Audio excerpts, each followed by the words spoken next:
The House of Mystery presents Inside Writing, the radio show where authors discuss their writing process in all genres.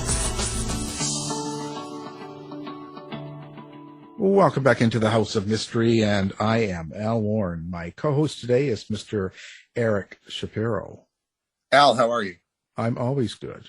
Oh, good. That's fantastic. I offended myself by even asking. Yeah. Well, you're a big constant offense. Yeah, I know. That's the problem. Yeah. Tell me about it. Yeah, felony. That's it. Yeah, that's exactly it. Yeah. Well, our guest is in a position to know also. Oh, she arrested you. Yeah. Yeah. Or sooner or later. Yeah. Well, let's bring her on. Okay, we got Angela Yuriko Smith. Thank you for being here. Absolutely. It is such a thrill to be here with you guys. Both the trouble and the non-trouble. Right. Well, don't overestimate Al either.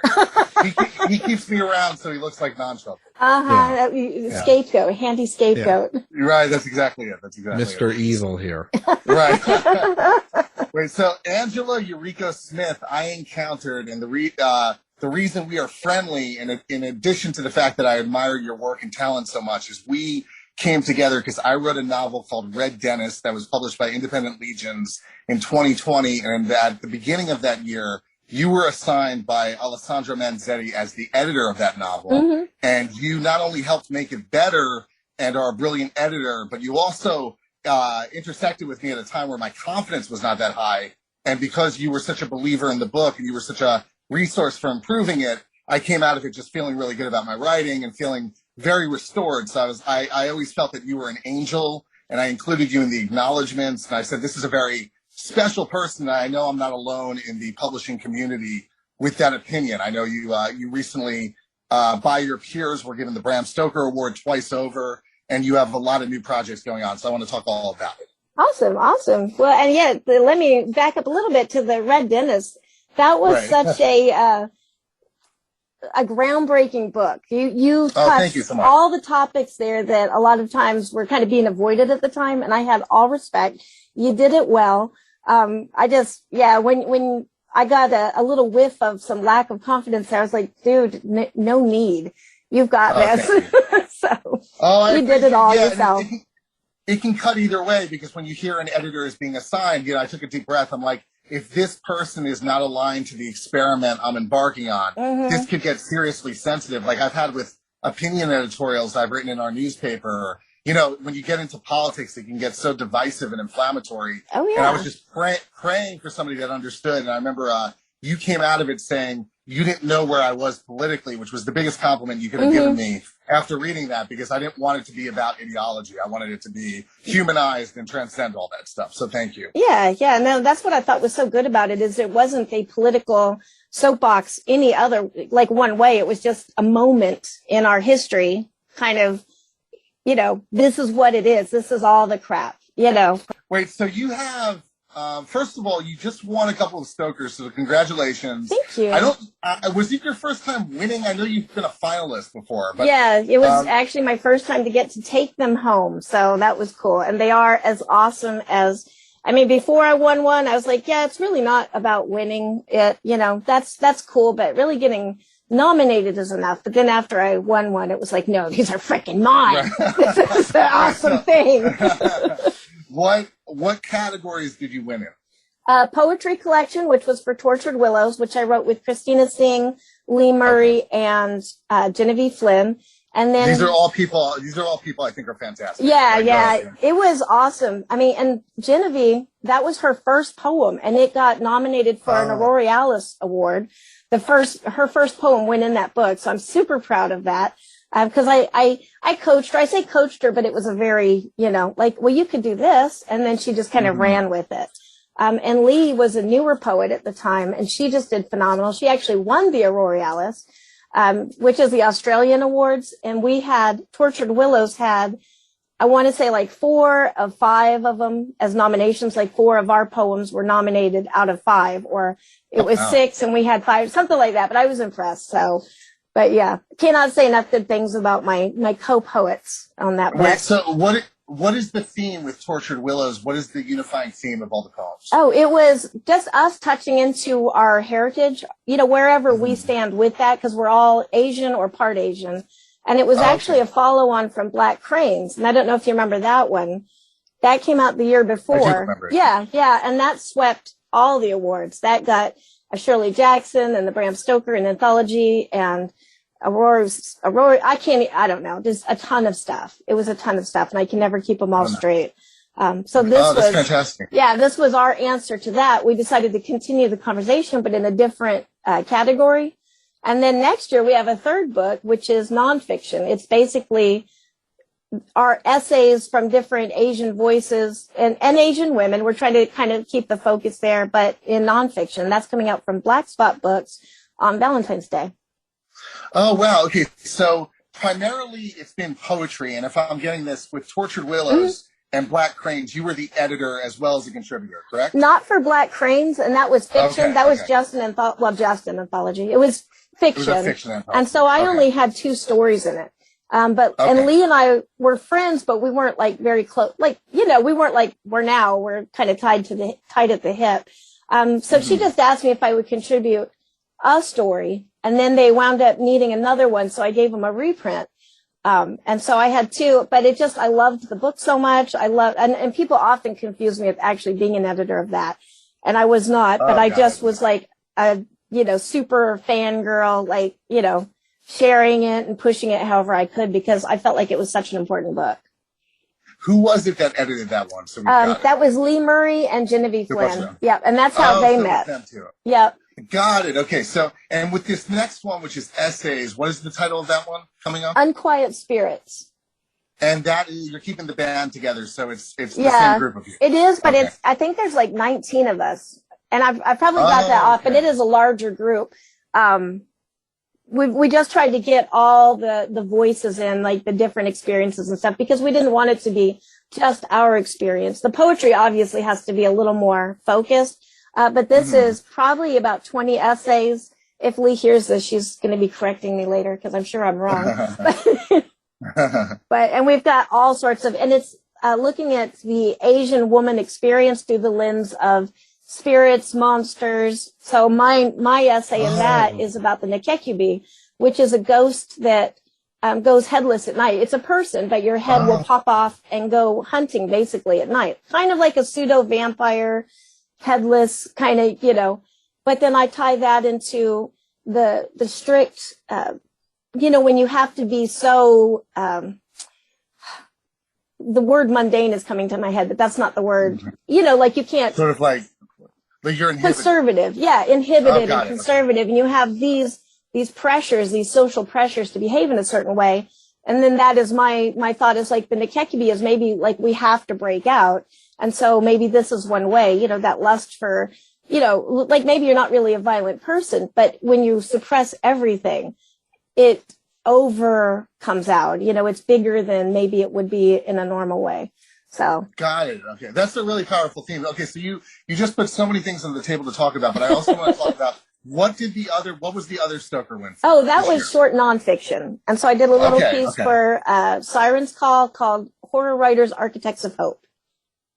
Okay. Yeah. And what was that about? I went into, and you've probably read this study, they found out during the pandemic that horror writers horror fans, we'll say horror fans, not necessarily literature, but people who loved horror were the most resilient in the pandemic and through all the crises. We were the ones that had the best mental health, which was, I don't know why that's surprising. And they got paid so much money because all of us could have just told them this. And they're trying to figure out why. And they also found out it wasn't like a racial thing, or it wasn't like all the, Chinese horror fans or all the African-American horror fans.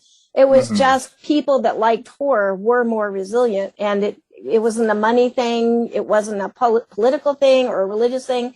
It was just the common thread was liking horror. Well, to us, that makes total sense because we're role playing our fears. That's why we write it or watch it or are fascinated, because we don't hide from our fears. We're not trying to suppress anything and be in a Nekekubi. We face it and are plotting how to get rid of it, or also just accepting that sometimes you don't. Sometimes the monster wins and whatever, you still have to go on and do your best. Yeah, I think you're absolutely right. It's interesting because I did read the study, and as the pandemic has gone on, particularly in the post-lockdown phase, I did, like, as a teenager, I had mental health issues, or at least they were most flared up at that time in my life. And I always looked at it as, well, like, I already went through a sort of nervous breakdown period in my life. Now I'm in my 40s. So as the world started unraveling, even though it was disturbing and it was unnerving and jarring, there was a limit. Like, I didn't feel like it encroached upon my personal mental health very much. I also, like, work from home, so there are different variables. So, like, on that level, things didn't change. But I always attributed it to the past trauma. But I think what you're saying, and that's so brilliantly put in terms of role-playing our fears, is such a big component of all that as far as horror fans go. And Al is a true crime person, and that's very adjacent to horror. Like, it's all about acknowledging bleakness and not shying away from it, as you said. Yeah, true crime is fascinating, too. I just went to Writers Police Academy this last weekend. If my voice sounds tired, it was that recent. I'm still kind of recovering. But that was really awesome to go see how police actually do it, because I kind of tended to be more into the supernatural aspects of horror. And here we are talking about Jeffrey Dahmer and the BTK killer, like all of that, and seeing the crime photos, which, as a horror writer is like, yes, this is awesome. That was really cool. I have a huge respect. Well, I will say I didn't not have a respect, but I just had no understanding of that genre really. So huge fan now. Wait, so when you say Writers Police Academy, you were literally learning about police work as it pertains to writing? Oh yeah, wow. Yeah, it was awesome. We got to take apart a car with the jaws of death. I'm sorry, jaws of life. That's the horror writer. Typical horror. Yeah, you know what I was thinking about doing with them, but no, actually to cut away a car, not kill people, but. And see how the police dogs work and how body cams work. That was really interesting. Because we kind of go, well, why couldn't the guy see this person over there or whatever? That guy had a gun. It's right there on the camera.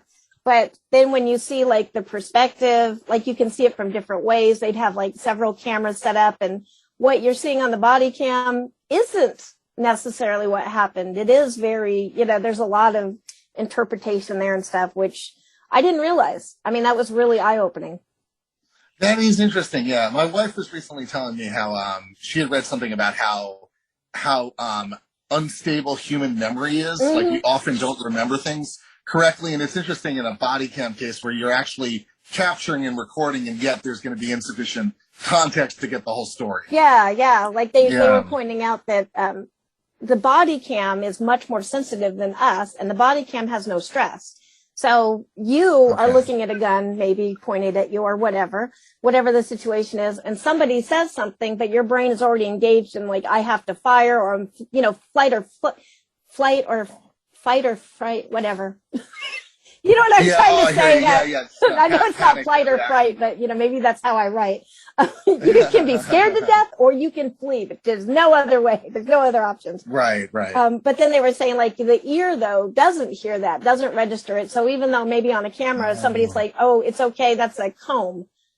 You're already engaged. And I got to be in a simulator where I actually got to take down an active shooter. I mean, simulation. It was a simulation.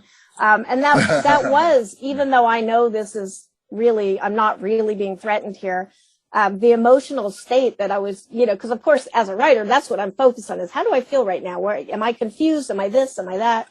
And there was one moment where the police officer that was with me, who's a simulation, was I'm going left, you go right or something.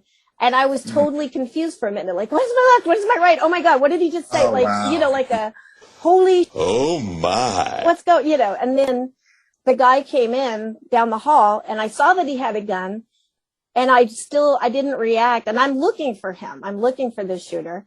And there was also a guy to my left in a room. I just heard him shoot somebody. And so that's where my focus was as I'm coming down the hall is, okay, there's somebody to my left. Then this other guy pops out on my right down a hall. I see the gun. I don't react because it's just too fast. He goes into a room and shoots somebody. As he came out, I got him. I shot him. And then because I was so focused on that, I forgot that there was a guy on the left. And then all of a sudden he popped out, and then we got in this big shootout, and it was ridiculous at that point because nobody was ever going to win until one of us ran out of bullets. But it was just, to me, like, so shocking, that mindset, because if I would tell you how it went, like what I thought would happen, you know, I'm definitely not going to be like, oh yeah, because I'm a badass and, you know, I shoot people all the time or whatever. But I didn't realize, like, how would I forget the guy on the left? Like, seriously, he's right there. Right. I just heard it. It's a gun. It's a gun. It's a guy shooting people, and I forgot he was there. So were the gunshots really, really loud in the simulation? Yes. Yeah. So it's like blowing your mind out. Yeah. Yeah. And luckily, I've never been in a situation like that. You know, so.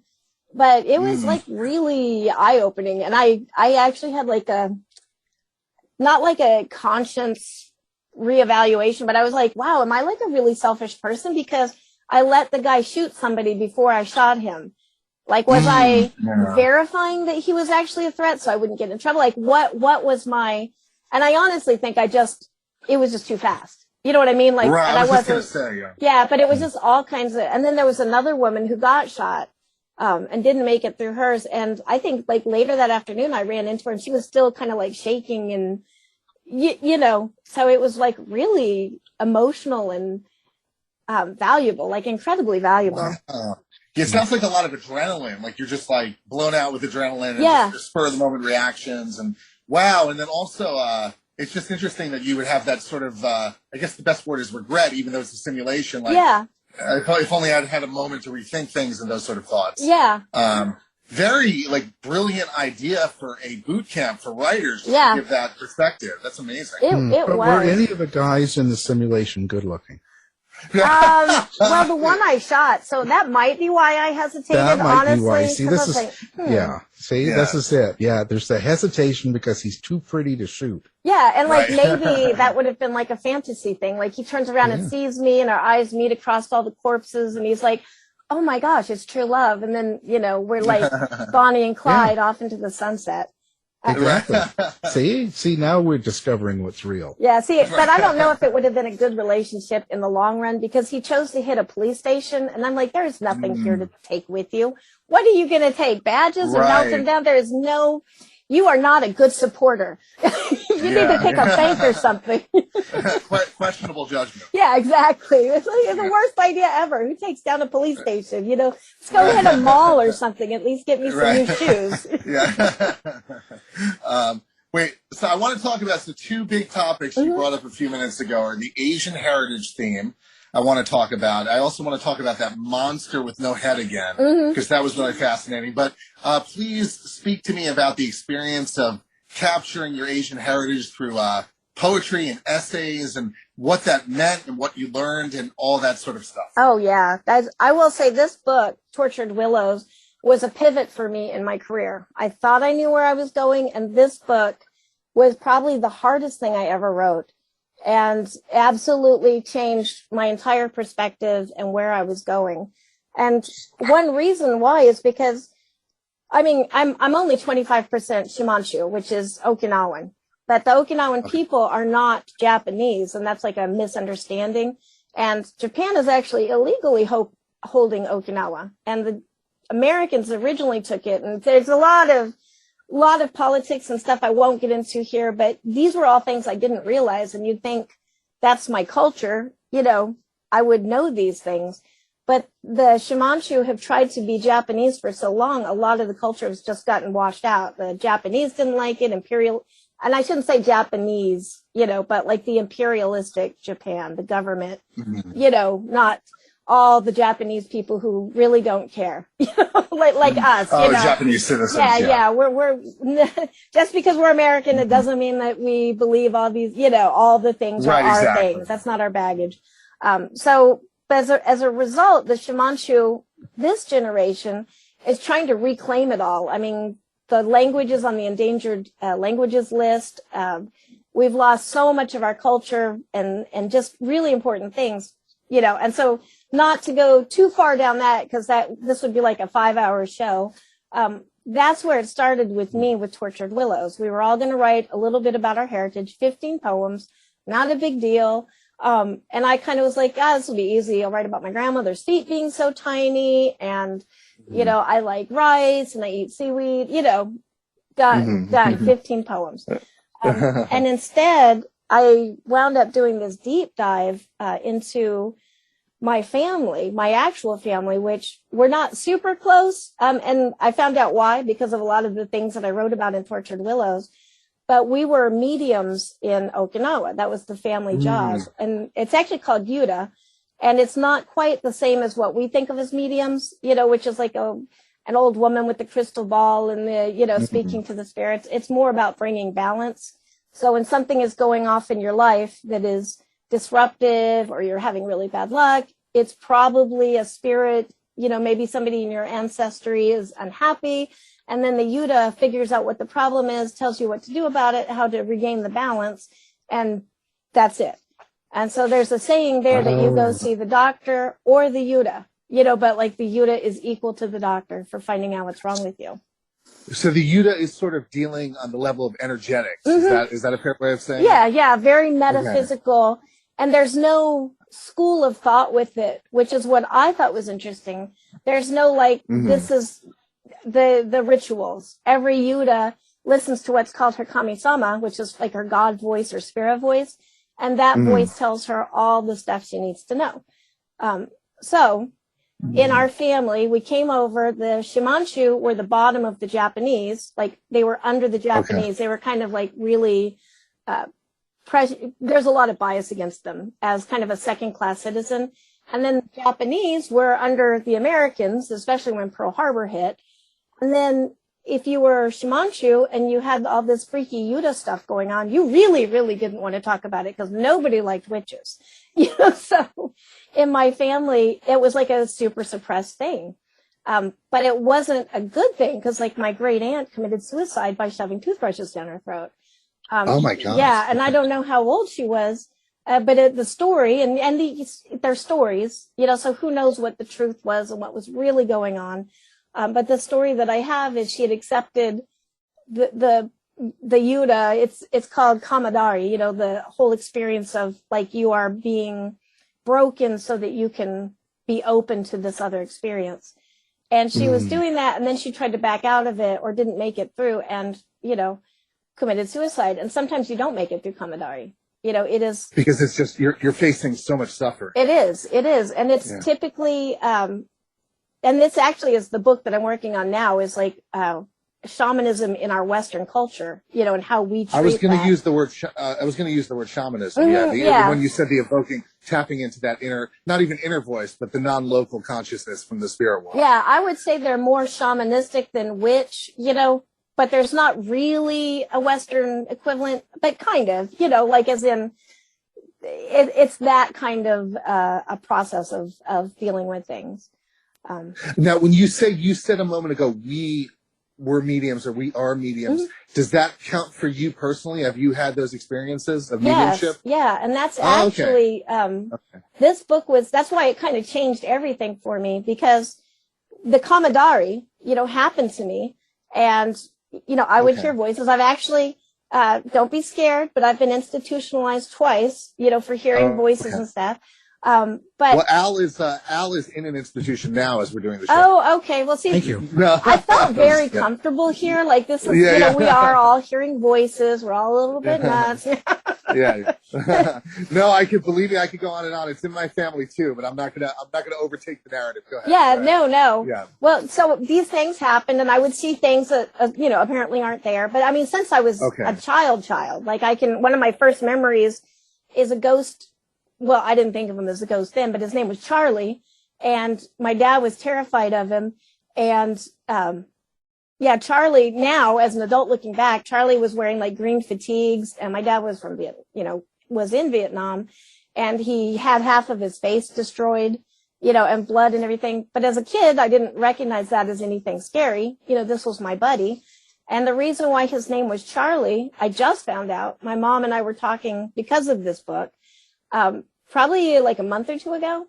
And she said, and I was asking her about something completely different. Like, do you remember when I asked you about the little brown people with the red hair, and why were they there, blah, blah, blah. And she was like, yeah, kind of. You were a weird kid, though. You're always asking me stuff like that. And then she said, do you remember your invisible friend, Charlie? Oh, wow. And I was like, kind of like, no. And then all of a sudden that sound came back, but it was a radio. and it's like garbled, and it's like Alpha, Beta, Charlie, and Charlie is the only word that comes out. So these are the things where I'm like, I'm not going to argue with somebody that the spirit world is real or not, or, and I think it's different. Oh, yeah, because it's so, it's so tactile to you. There's no debate. Yeah, but, and somebody else, this may not be their experience, and that's okay. And maybe I am just an absolute lunatic, and we're not even here, and I'm just, I'm drooling on myself somewhere. That's where I would only argue against that, truly, because it's like, to dismiss it as you being an absolute lunatic, even though I know you're being facetious on some level, is, where I always end up with this, it is okay when anybody believes, just like you said. I'm not here to convert anyone, but why be so beholden to the five senses that's what you're lobbying for? You know what I mean? Like, but when Charlie was in your awareness as a child, what age are you talking about, or what age was being remembered when you were told about this? Under 3. Like, I had to be so like real formative. 2. Yeah, because we left. Oh, so that was Kentucky, and we left there, I think, when I was 3, like 2 or 3. So you're just learning how to speak, and you're talking about Charlie. Mm-hmm. Yeah. Right. Okay. And do you still to this day, and even the word hearing voices to me is not a fair way of describing it, but are you still tapped into this day? Oh, absolutely. Yeah, okay. And it was interesting, though. I lived in all haunted houses when I lived with my parents, and now I kind of feel like Charlie was always there, but later as I grew up, he was not my friend anymore, and then it was scary, and, that was the things chasing me up the stairs at night, and, like, all sorts of things. And that could be a 5-hour conversation, but I won't torch you guys. No, it's fascinating. So you, in the course of being institutionalized, was it a matter of you being so frightened by what you were experiencing that you were like, I need help? Or were there other parties saying, look, what you're talking about is alarming us. Mm-hmm. So you need, what was the dynamic? Oh, it was definitely other parties. It was my parents, honestly. I terrified them, because I was constantly seeing things that weren't there. And as an adult now, and now that I've gone through it, it's done. Like, Kamandari is done for me. Now I don't have to, you know what I mean? Like, it's like peace has been made. You've crossed the bridge. Yeah. So I don't have that haunted feeling and all of that. But at the time, like, I just think of that memory of me with Charlie, and Charlie's behind my dad. Charlie and I were playing a game. And so I look at this as an adult, and I'm like, why did they not burn me alive? Like, I might have locked that kid in a fridge or something and, packed it off, or like, I don't know, you know what I mean? But I was looking at Charlie, and Charlie and I know that my dad he's watching me.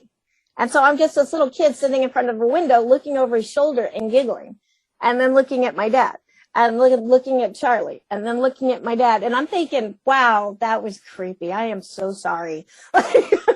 Wow. And then Charlie was like, he put his fingers up to his lips because we're going to do something even funnier. And then he puts his hand on my dad's shoulder, and I can tell my dad feels it because he turns completely pale and stiffened up. And then I start giggling again because it's hilarious, right? Charlie and I are playing a game. So I'm sorry, Dad.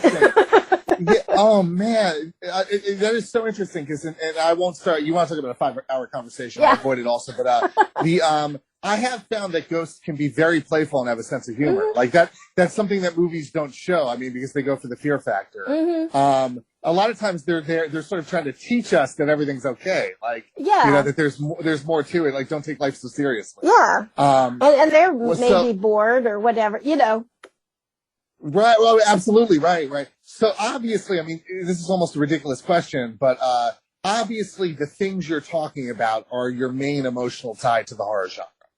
Probably. I think when I started reading horror, it was like probably second grade, and I discovered an Alfred Hitchcock Tales of the Very Young. I actually have a copy of that book. It made such an impact of me. I hunted it down later.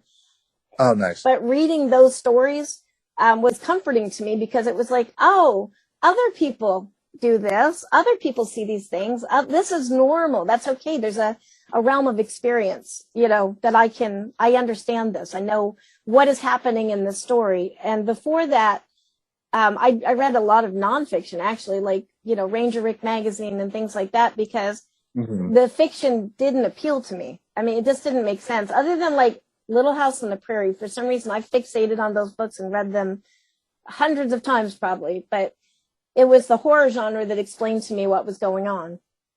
Oh, wow. Yeah. And that is a really valuable insight in the sense that there are and always have been players within the genre that have offered that perspective where it's not just about scaring the audience, but there's also the sort of inside knowledge of, of spirits or actual encounters and just sharing these things. So it's interesting that in that dimension of things, the genre can be very comforting. Yeah. And that's why I'm always a little surprised still when people associate me with writing something scary, because I don't find any of my work scary at all. And so I'll bounce it off my husband. I'll say, is this scary? And he'll be like, yeah, that's really scary. I'm like, okay. Wow. Work for that, but it is not scary. Right. You're right. Because you have a whole balance of light and dark going on that, it's like you're not shying away from the darkness. Your husband is the handsome, strapping Australian Ryan Aussie Smith. And how does he feel about your mediumship? Where is he at with those sorts of things? He has been so supportive. Even at the times when it was probably about 5 years ago, it was something that I recognized, but I kind of didn't really pay attention to it, or I guess probably like my family, I tried to not really bring it up. And then it's probably been about 7 years ago now. I started studying chaos magic, just kind of studying it, okay, I think in the future, 50 years from now, I mean, when you look at what they're doing with, science, what's coming up in science with physics and stuff. And I think I'm not even saying that right, but with dark matter and, you can take an atom and do something, a pair of atoms and you can pair them, marry them, and then you separate them and one will react in Paris the way for what you've done to one in New York, Right. So to me, I'm like, well, that's magic. And I think that kind of started me along that thought of maybe us, the way we feel about magic and metaphysics and stuff, and spirits is the way we used to feel about electricity. We just didn't understand it. Right. We can't quantify it quite yet, although. Yeah. Yeah, and I think, do you mean quantum physics? Yes, thank you. Yeah. Oh, God. Okay, yeah. Disclaimer, I am in no way a scientist or even educated. I just read stuff. And then I butcher it. No, she's, a note to the audience, she's selling herself very short. Not to say you are a scientist, but she's a brilliant artist. Oh, thank you. Absolutely. And, okay, so Al, and just to triangulate, I'm not trying to start a debate or anything, but I'm curious. Al, are you skeptical? Of metaphysics, ghosts, spirits, all these things? Oh boy, I have a huge history in that, right? Because I was part of the that whole paranormal world for over 10 years. So so that you don't sound like a skeptic. Okay. Skeptic, it can be a word I accept. Because it's not, skeptic isn't disbelief. What it is it's just, I just want to understand things better and I want to question things. So I don't have the answers. The thing I'm skeptical about is that so many people claim to have these answers and I don't think they do. Okay, because you feel like somebody might come in and say they're getting some canned message from beyond. It's like, well, how could you put any stake in that sort of thing? Yeah, and there's a whole community that formed, when you see the top of it on television, and I know most of those guys, and all I can say is they all sort of fall into each other's rules, and I don't think there are all these set rules that people know. The worst thing in the world for me is seeing a television medium tell you what is and isn't on something that's very uncontrollable. Yeah, nobody knows really. Right, and I just so that I'm skeptical on the way people handle it or what they try to make out of it. Right. Well, you're more on the questioning end of it, which is interesting because the root of question is quest, so it's more like looking for answers. Yeah, for sure. I mean, I'm just not. I'm into it totally, but I think being in it for so long, being in the Canadian Paranormal Society and being in different groups and knowing a lot of it, there's just too many people that claim to know too much and it turns me off. Mm-hmm. Got it. And Angela, it's so interesting. I think part of the reason on a subterranean level you and I click so well is A, partially to do with what you're talking about, which is absolutely part of my own experience personally. And B, just like you said at the beginning of the conversation, like, you know, politics is a turnoff, you know, stay away from talking about politics. Like, there's a coarseness to ideology that's sort of, it's sort of like the dense part of consciousness. Mm-hmm. It's like, well, I think this and I believe that and you believe this and you think that. It's like, it sort of gets very stale when you're communicating that way, especially if you've experienced more transcendental states of mind. Well, yeah. And I think the important thing that we all need to know, the one thing that we should all know and be certain of, and the only thing is that we don't know. You know, we don't. Well said. I have my perspective. I know what I think now, but hell, I just have that all blown. Like if you'd asked me before the Writers Police Academy, how do body cams work? Oh, it's a camera. It's like easy. I know what this is. Like, blah, you know, I'll tell you all the facts, even though I've never worn one, seen one, been on one, you know, and then actually experiencing that, like I knew nothing, you know, I would have thought that. So that's the only thing I think is the constant is we don't freaking know anything. Yeah. Just to stay open. We just know what we think we know.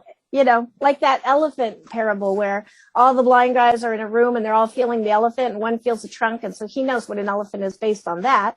And another guy is the tail. And he's like, yeah, it's totally like this. And we're all perfectly, absolutely 100% certain that we know what an elephant is. And we do. But we're only seeing that one little fraction of an experience. We don't know the whole thing. Right.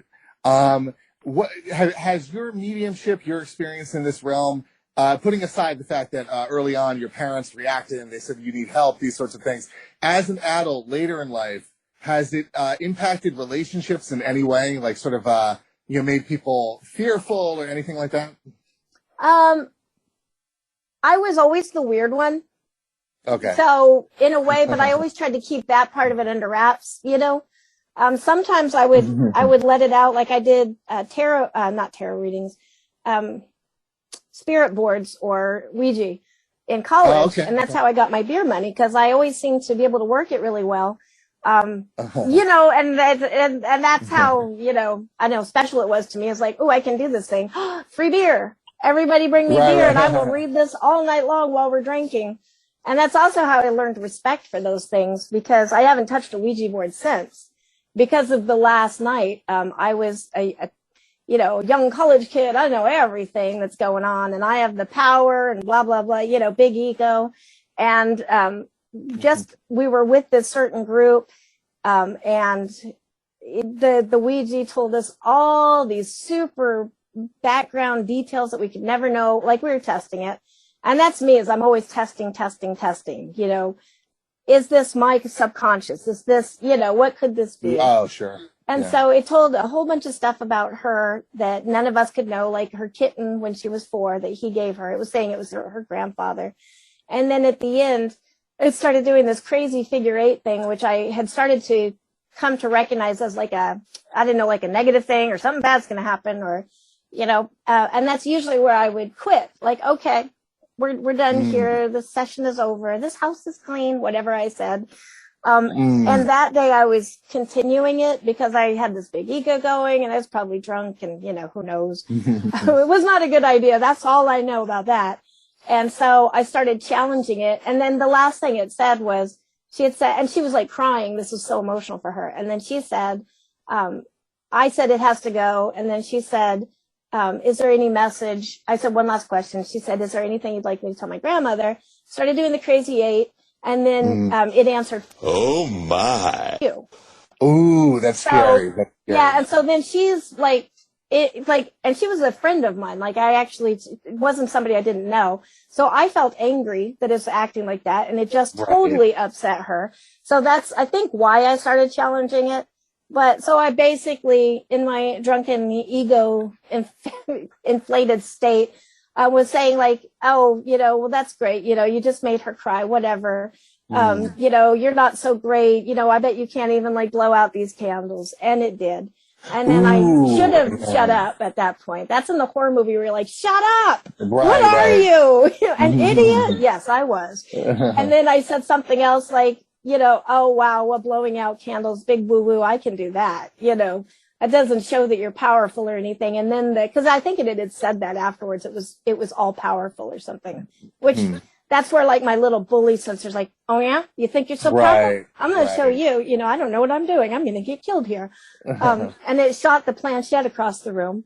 And so at that point, I think everybody was kind of done. Like, no, we're good here. We've seen everything we need to see. The planchette flew off the board and went across the room. Yeah, it shot across the room and like so violently that it was under furniture. We had to go dig it back out. Wow. Would you say, by way of an instructive note or a warning, if it starts doing the figure 8, is that a sign of distress or antagonism? Because I do the board with my, for you it was, because I do the board with my kids from time to time, and every so often it does start aggressively sort of moving in patterns, like it's agitated. Yeah. And it's never gone anywhere extreme, but yeah, it does sort of put a chill in the air. Yeah, and I would say it probably wouldn't go any place extreme, except that I was actually prodding. I was being disrespectful, and Yeah. And the last thing it did was cracked all the enamel off our sink. That was the final thing that I was like, I'm good here. So the enamel started coming off the sink, like air quotes, by itself, like it just started wearing away. Yeah, we were all sitting on the floor, and that was like we retrieved the planchette. That was the last thing. I was like, oh, okay, whatever. You're gonna throw a planchette across the room? Oh my God. You're such a weakling, blah, whatever I was saying. It was probably terrible. I'm so glad there's like no film of this or anything. Yeah. And then we're all sitting here waiting, and the planchette just stopped cold. Like it was just gone. Like there was no more connection.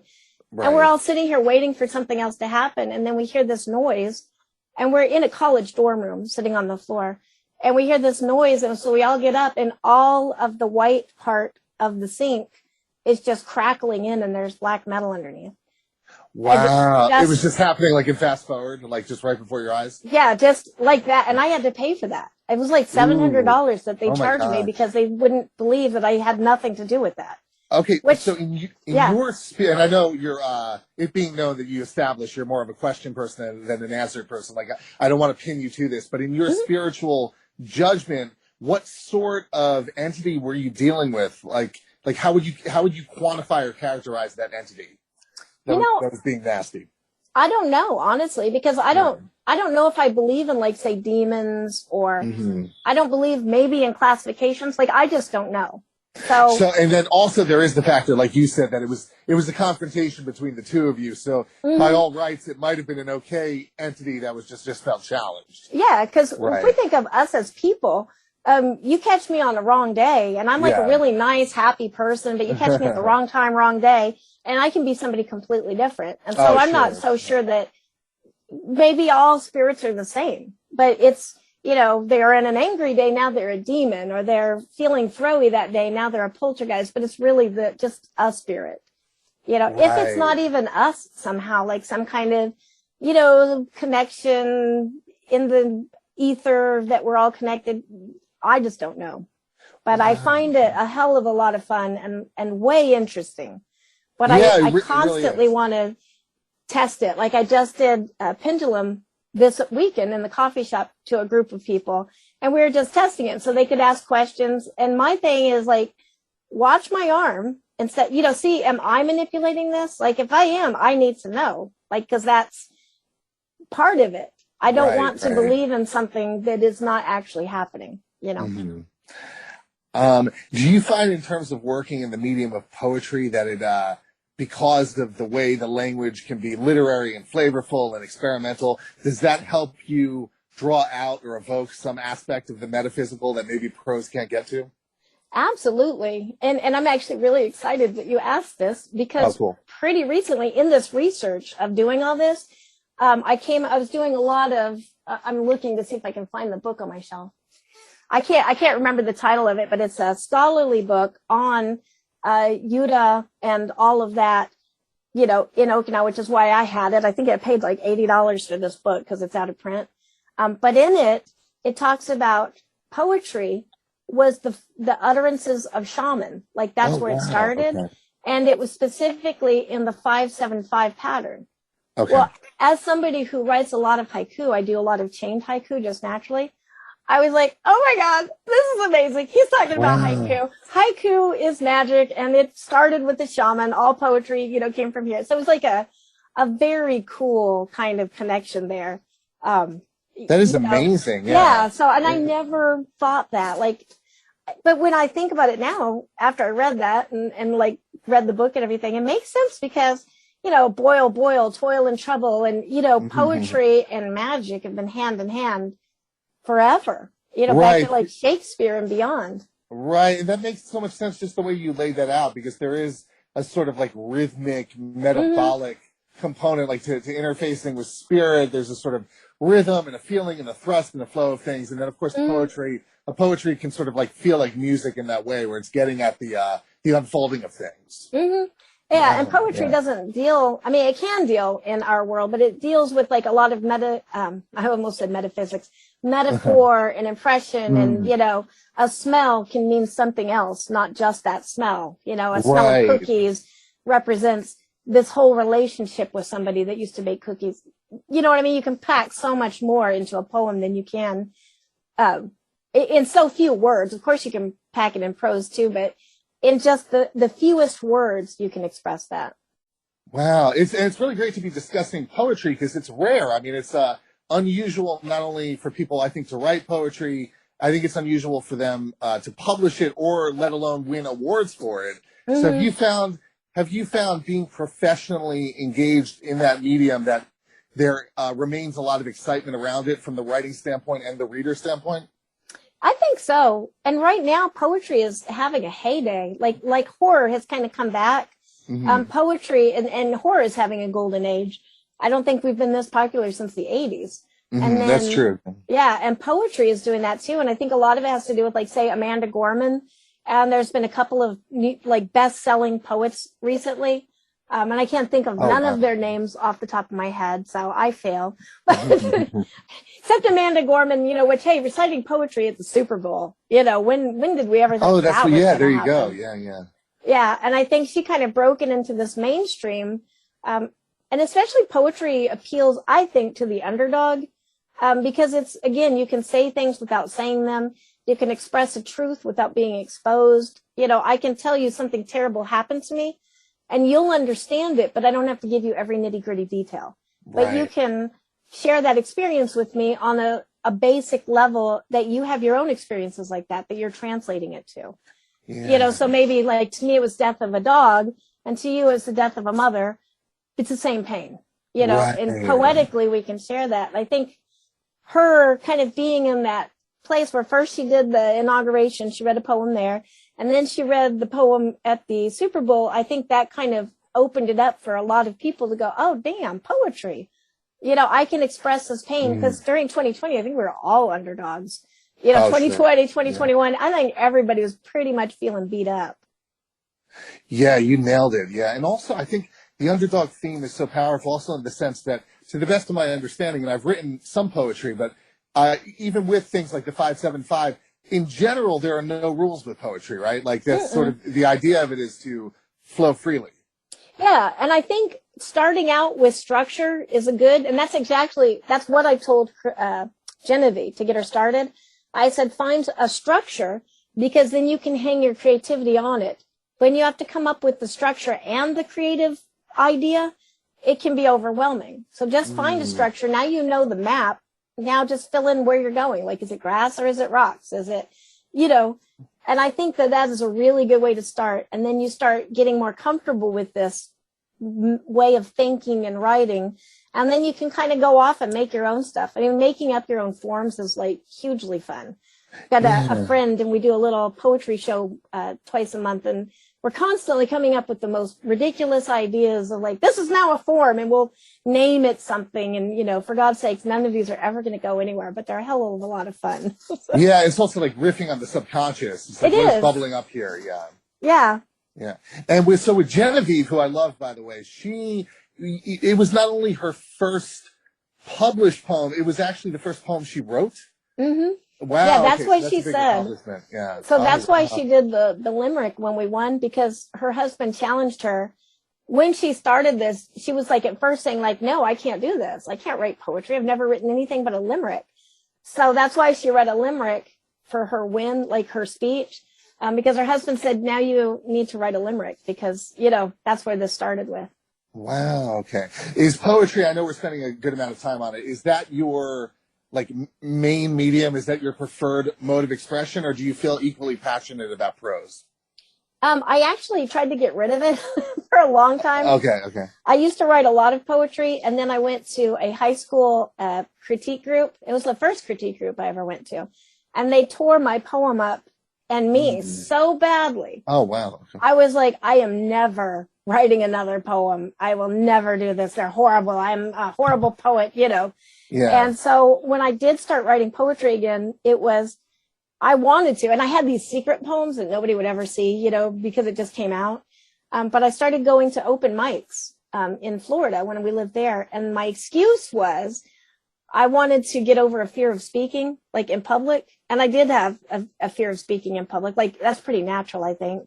Sure. And so I'd write these poems so I would have something to read, but not because I'm a poet or anything. I just have to write these so I have something to perform. They just mean nothing to me. They just happen to be painstakingly crafted exactly. with everything you have in you. Yeah. Yeah. So then the reason why I even published a chapbook of it is because I had a friend who was 80, and his thing was he wanted to have a chapbook.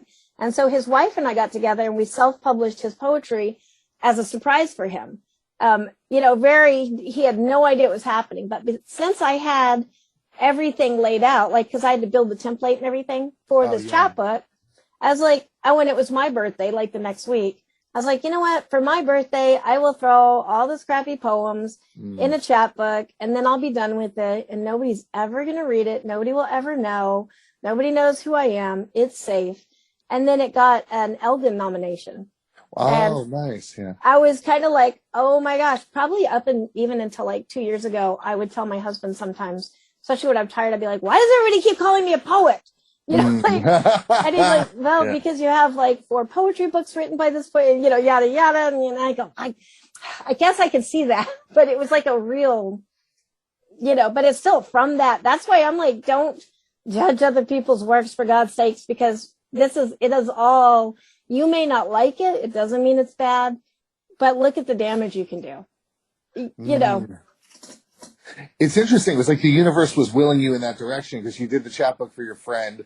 You had the template available to you. It's okay, now this is easy. I have all these poems adding up. It's all the pieces were being assembled.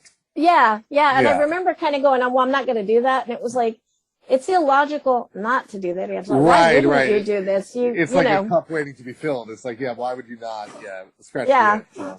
Hey, listen, we got to get to so how do people find you? Website, social media, phone number, address? What do you like to give out?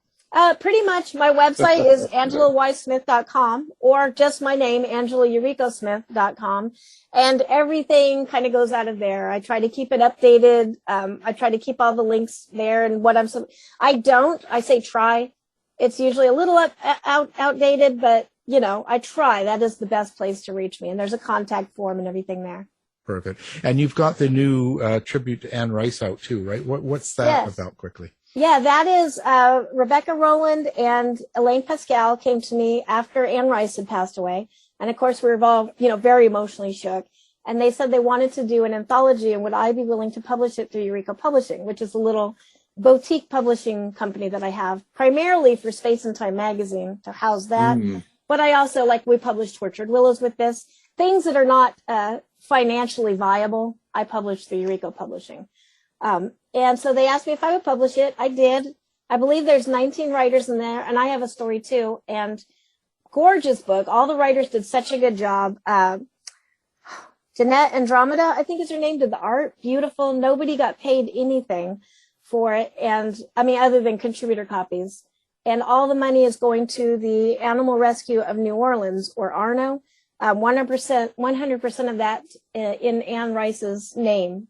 Because she was so into cats and rescues and stuff. So that's where all the money is going. But that has been really fun project. Yeah, and an emotionally cathartic, kind of.